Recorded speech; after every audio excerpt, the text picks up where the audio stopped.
bonjour et bienvenue dans ce point marché du mois de juillet. Au mois de juin, les actions américaines ont atteint de nouveaux records portés par les grands acteurs de l'intelligence artificielle tels Nvidia.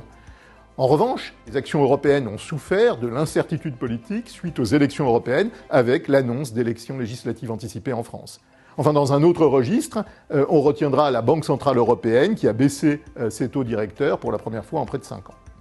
Dans cet environnement, 4 thématiques retiennent plus particulièrement notre attention ce mois-ci. Première thématique, la conjoncture de part et d'autre de l'Atlantique. Aux États-Unis, nous continuons de tabler sur un tassement de la croissance au second semestre. En revanche, en Europe, l'activité économique devrait continuer de se redresser, en raison notamment de la progression des salaires dans un environnement où l'inflation continue de ralentir. Mais il y a de fortes disparités entre les pays. L'Allemagne reste à la traîne, tandis que l'Espagne continue d'afficher des performances solides. Deuxième thématique, l'inflation.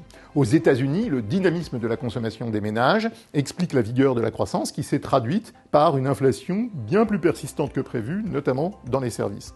Mais cela ne remet pas en cause notre scénario d'un ralentissement progressif de l'inflation vers la cible des banques centrales à l'horizon de la fin 2025, que ce soit aux États-Unis ou en Europe.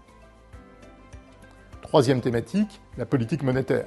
Le ralentissement de l'inflation devrait permettre aux banques centrales de continuer pour ce qui est de la BCE ou de commencer pour ce qui est de la Banque d'Angleterre ou de la Réserve fédérale à diminuer leur taux directeur. Mais il est clair que toute persistance de l'inflation, c'est-à-dire l'absence de ralentissement de l'inflation, reporterait à plus tard les décisions d'assouplissement monétaire. Enfin, quatrième thématique, l'incertitude géopolitique. En France, on pense naturellement à l'incertitude induite par les résultats des élections législatives à venir. Mais à l'échelle internationale, il faut avoir en tête la montée du risque protectionniste et les tensions croissantes au Moyen-Orient. Et il est clair que tous ces facteurs de risque peuvent affecter les marchés.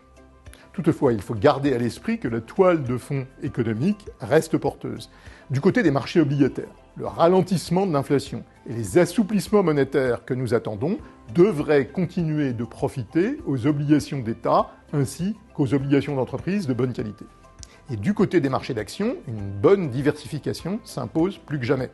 Dans un contexte de croissance globale résiliente, les investisseurs doivent privilégier les actions mondiales et continuer à rechercher de la valeur du côté des économies émergentes. Il y a des opportunités à saisir dans de nombreux pays et l'Inde en est un exemple.